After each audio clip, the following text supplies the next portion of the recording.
सम्मानित मुल्क के मालिकों, मैं बौद्ध भिक्षु सुमित रतन आज मैं एक और प्राचीन राजवंश की चर्चा आपके बीच में करने आया हूं। इतिहास उठा के देखिए, उसका नाम मिलता है पाल राजवंश। पाल राजवंश में बौद्ध दर्शन के अनुसार, बौद्ध साहित्य के अनुसार 19 राजा हुए हैं। एक नहीं 19। गोपाल, धर्मपाल, विग्रहपाल, अनुग्रहपाल, रामपाल, महिपाल, बहुत तमाम पाल राजा हुए। पश्चिम बंगाल से लेकर के कन्नौज से लेकर के थानेश्वर, थानेश्वर से लेकर के जालंधर तक इन लोगों का शासन था।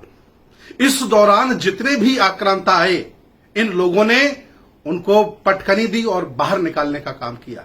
ये सभी राजा श्रमण संस्कृति के पुरोधा थे। ये सभी राजा बुद्ध के अनुयायी थे। ये सभी राजा श्रमण परंपरा के मानने वाले थे। ये सभी राजा समता में विश्वास करते थे। आज पाल वंश के लोगों को गडरिया कहा जाता है, धनगर कहा जाता है, बघेल कहा जा सकता है, और अलग अलग राज्यों में अलग अलग भाषा में अलग अलग नाम हो सकते हैं। लेकिन मैं आपको बता दूं, ये राजवंश भारतीय इतिहास में सबसे स्वर्णिम राजवंश है।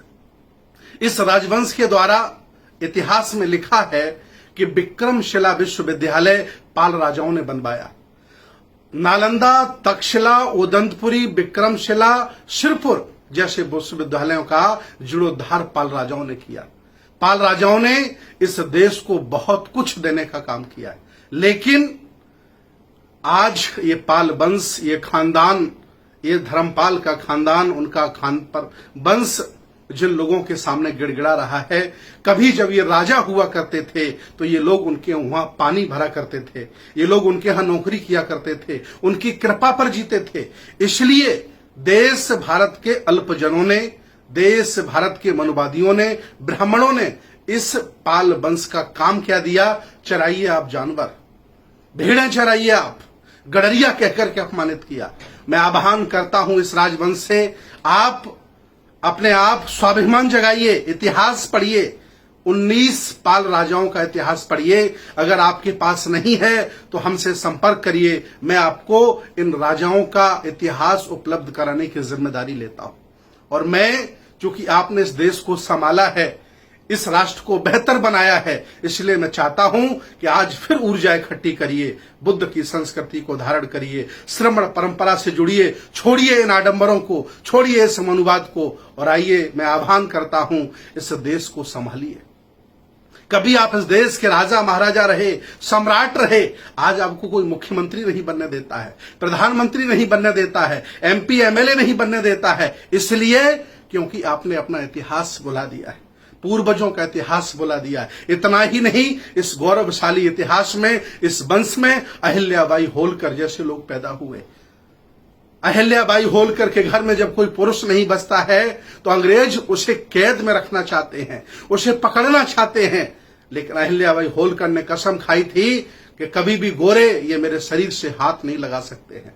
युद्ध में लड़ी, हजारों अंग्रेजों को मारा, और जब लगा कि हम गिरफ्तार हो जाएंगे तो अपनी ही कटार से अपनी हत्या कर ली, अर्थात इस वीर गति को प्राप्त हो गई, शहीद हो गई। यह अहिल्याबाई होलकर है, इसी खानदान का मान सम्मान है। इतना ही नहीं, आगे चल करके पेरियार रामास्वामी नायकर इसी खानदान में पैदा हुए और उन्होंने ढोंग को, पाखंड को उखाड़ के फेंका। आज भी उनके खानदान के लोग तमिलनाडु की सरकारें चला रहे हैं।